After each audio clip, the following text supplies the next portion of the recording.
Movie theatre में जब आप पॉपकॉर्न खरीदने जाते हैं तो क्या आपने नोटिस किया है, स्मॉल 100 रुपए का होता है पर मीडियम सीधा 250 रुपए का, और फिर आता है लार्ज सिर्फ 280 रुपए में।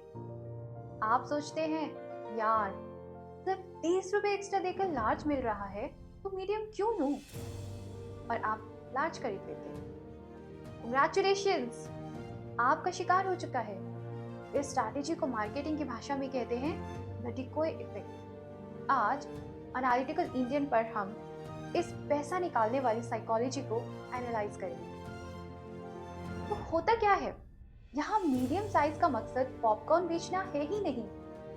उसे वहां सिर्फ इसलिए रखा गया है ताकि वो लार्ज को सस्ता और बेहतर दिखा सके।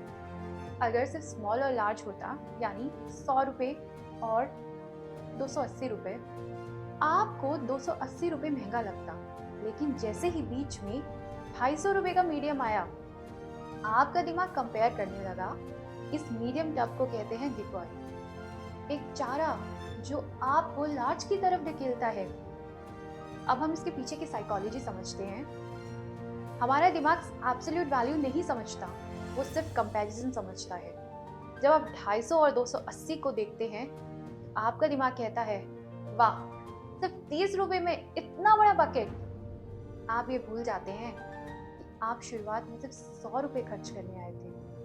कंपनी ने आपको वो 30 रुपए खर्च करने पर मजबूर नहीं किया, बल्कि आपको ऐसा एहसास दिलाया कि आपने एक ग्रेट डील क्रैक की है। असलियत में कंपनी ने अपना प्रॉफिट 180% बढ़ा लिया। तो ये सिर्फ पॉपकॉर्न तक लिमिटेड नहीं है।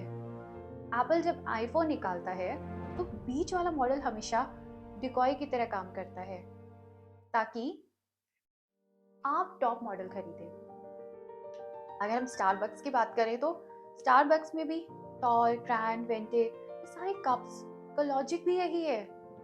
यहाँ तक कि न्यूज़पेपर सब्सक्रिप्शंस और जिम मेंबरशिप्स में भी तीसरे ऑप्शन हमेशा डमी होता है, जो आपकी डिसीजन मेकिंग को मैनिपुलेट करता है। तो अगली बार जब आपको कोई deal too good to be true लगे, तो रुक कर सोचिए, क्या आपको सच में उसकी ज़रूरत है, या आप डिकोय के जाल में फंस रहे हैं।